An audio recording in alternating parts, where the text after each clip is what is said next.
ایک صحابی اللہ کے نبی کے پاس آئے، کہنے لگے ہلکت یا رسول اللہ، میں تو مر گیا اللہ کے رسول۔ آپ نے کہا کیا ہو گیا بھائی، کیا ہوا؟ غور سے سننا، بڑی اچھی بات بتا رہا ہوں، دیکھیے اسلام کیسا راستہ نکالتا ہے۔ اللہ کے رسول میں تو برباد ہو گیا۔ کہا کیا ہوا؟ کہا اللہ کے نبی روزے کی حالت میں اپنی بیوی سے ہم بستری کر لی، روزے سے تھا اور بیوی سے مل لیا۔ اللہ کے نبی نے سر پٹکا، یہ کیا کیا، تمہیں معلوم نہیں تھا؟ معلوم تو تھا۔ پھر کہا میں سوچ رہا تھا کنٹرول کر لوں گا، لیکن وہ تھوڑا زیادہ معاملہ آگے بڑھ گیا اور میں۔ اللہ کے نبی نے کہا کہ چلو کفارہ ادا کرو۔ ہاں ہاں کر دیں گے کر دیں گے۔ کیا ہے بتائیے تو؟ اللہ کے رسول نے کہا ایک غلام آزاد کرو۔ کیا ایک غلام خریدوں اور پھر آزاد کروں؟ ہاں۔ کہا اللہ کے رسول پوری زندگی تو مجھے غلامی کرتے ہوئے ہو گئی ہے، مجھے تو خود آزاد کیا گیا ہے، میں کیسے کوئی غلام خرید پاؤں گا، میرے پاس اتنا نہیں ہے۔ آپ نے کہا دوسرا آپشن بھی ہے، اگر غلام آزاد نہیں کر سکتے ہو تو 60 روزے رکھو، 60 روزے مسلسل پے در پے، 60 روزے کنٹینیو لگاتار۔ کہتا کتنے؟ اللہ کے نبی نے کہا 60، اور تمہاری بیوی ہو جائے گی۔ کہا اللہ کے رسول ایک روزے کا تو یہ حال ہے کہ کنٹرول نہیں کر پایا، بیوی سے مل لیا، آپ کہہ رہے ہیں 60، یہ بھی طاقت نہیں ہے میرے اندر، یہ بھی نہیں کر پاؤں گا پورا۔ اللہ کے رسول مسکرائے، اچھا اچھا یہ نہیں کر پاؤ گے؟ تو ایک راستہ اور ہے۔ کہا کیا؟ کہ 60 مسکینوں کو کھانا کھلاؤ۔ کہتا ہے 60؟ کہا ہاں۔ 60 مسکینوں کو کہاں سے لاؤں؟ اللہ کے نبی نے کہا ایک بار میں 60 مسکینوں کو بلا کے کھانا کھلا دو، آج بلاؤ 60 کو کھلا دو، کل اپنی بیوی سے مل لو، تمہاری بیوی۔ یا طاقت نہیں ہے تو ایک ایک مسکین کو روزانہ کھلاؤ، 60 دن کھلاؤ 60 مسکینوں کو، تو 60 دن تمہیں رکنا پڑے گا، جب تک 60 مسکین کھا نہیں لیں گے تب تک تم اپنی بیوی سے نہیں مل سکتے۔ اللہ کے رسول میرا حال تو یہ صبح اٹھتا ہوں تو بھوکا اٹھتا ہوں، شام کو اگر کھا کے سوتا ہوں تو صبح نہیں ملتا، صبح کھا لوں تو شام کو بھوکا سوتا ہوں۔ ارے میرے تو گھر میں کھانے کو نہیں ہے، ہم 60 مسکینوں کو کہاں سے کھلا پاؤں؟ یہ بھی طاقت نہیں ہے میرے اندر۔ اللہ کے نبی نے کہا یہ بھی طاقت نہیں ہے، تو 3 ہی آپشن تھے، اب تو کوئی چوتھا آپشن ہے نہیں۔ تو کہا کہ پھر میرے لیے کوئی راستہ ہی نہیں، جب میرے تینوں کی طاقت نہیں ہے تو؟ اللہ کے رسول نے کہا اچھا رکو، تمہارے لیے میں صحابہ سے چندہ کرواتا ہوں۔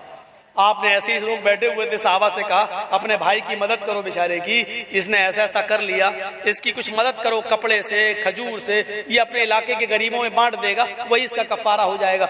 صحابہ اٹھے، کوئی 1 کھجور لایا، کوئی 2 لایا، کوئی 5 لایا، کوئی 1 چوکرا بھر گیا، 5 کلو کا 10 کلو کا کھجور بھر گئے۔ اللہ کے رسول نے بولا ادھر آؤ، تمہارے بھائیوں نے تمہاری مدد کی، ادھر آؤ۔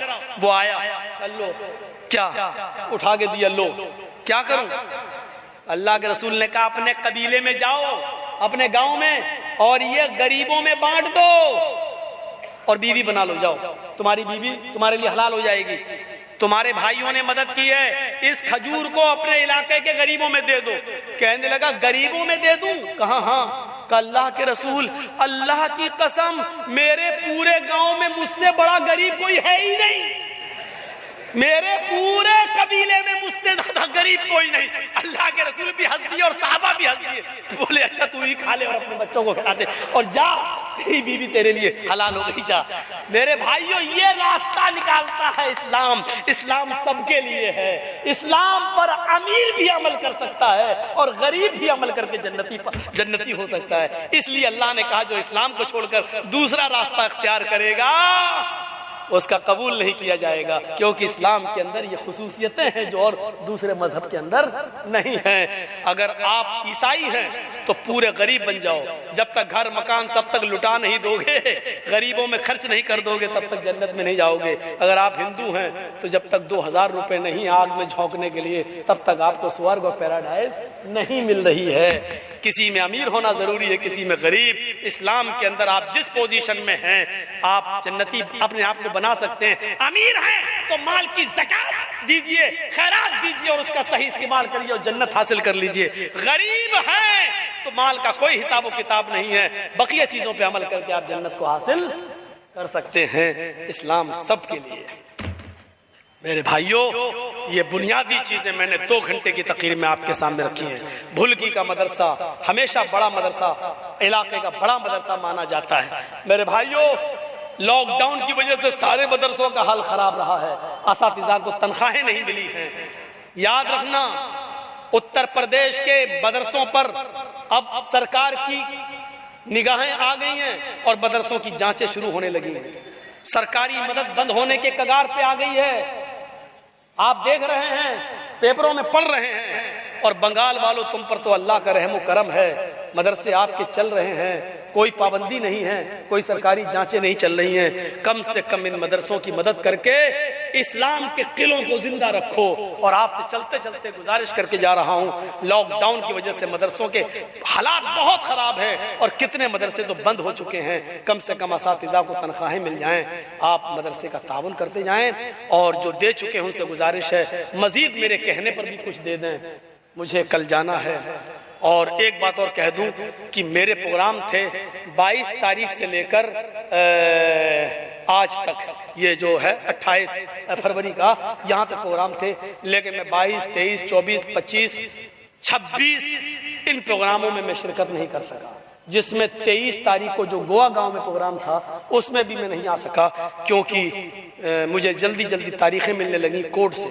لاک ڈاؤن میں کورٹ کا آدیش یہ آیا کہ لاک ڈاؤن کے بعد جو کورٹ بند رہی ہے 1 سال، اس کے بعد جو کھل رہی ہے تو اس کی پورتی کی جا رہی ہے، ہر 2 دن کے بعد ایک ڈیٹ مل جاتی تھی۔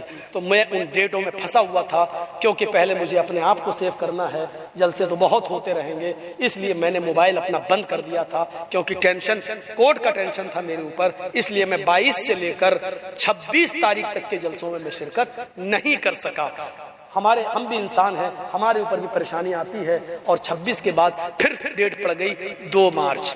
اس لیے میں چلا آیا کہ 27 اور 28 کا پروگرام کر لوں، اور آج 1 ہو گئی ہے، میں باغ ڈورا بھاگ رہا ہوں، اور پھر مجھے کورٹ کی طرف جانا ہے، پھر تاریخ لینا ہے، اور اب انشاءاللہ لمبی تاریخ ملے گی۔ ہندوستان میں بس وہی ہے، تاریخ پہ تاریخ، تاریخ پہ تاریخ، تاریخ پہ تاریخ۔ ایک فلمی ڈائلاگ بھی ہے یہ، تو میرے بھائیوں آپ کے سامنے یہ بھی رکھ دیا۔ یہ فلمی ڈائلاگ ہو تو کیا ہوا، سچائی جہاں سے ملے لے لینا چاہیے۔ یہ سچائی پر حقیقت مبنی ہے، نہ فیصلہ کر رہا ہے، نہ چھوڑ رہا ہے، نہ سزا سنا رہا ہے۔ یہ عجیب مسئلہ ہے، بس آؤ، ایک ذہنی طور پر پریشان کرنے کی ایک عادت ہے جو ہندوستانی کورٹوں میں بنی ہوئی ہے۔ دعا کرو اللہ تعالیٰ مجھے اس مصیبت سے نکالے، نجات عطا فرمائے۔ یہی ایک کیس اب میرے اوپر رہ گیا ہے 54 کیسوں میں سے، دعا کرو اللہ مجھے اس کیس سے بھی نجات عطا فرمائے۔ اللہ تعالیٰ سے دعا ہے، اور آپ سے پھر گزارش کرتا ہوں کہ میں 5 منٹ بیٹھوں گا، 10 منٹ آپ اسٹیج پہ بھی لا کے دے سکتے ہیں، چادر گھوم رہی اس پہ بھی دے سکتے ہیں۔ بار الہ ہم تمام مسلمانوں پر رحم فرما، ہمارے ملک ہندوستان میں امن و شانتی پیدا فرما دے۔ اے اللہ، بنگال میں چناؤ قریب ہے، اے اللہ اس سرکار کو بنگال کے اندر دوبارہ چن کر اس سرکار کو چن جو اس دیش کے لیے بہتر ہو۔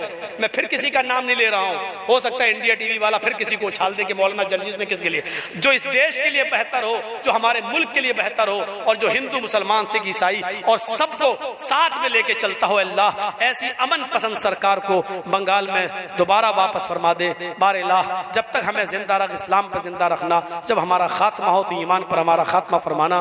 وما علینا الا البلاغ المبین، وآخر دعوانا الحمد للہ رب العالمین۔ السلام علیکم ورحمۃ اللہ۔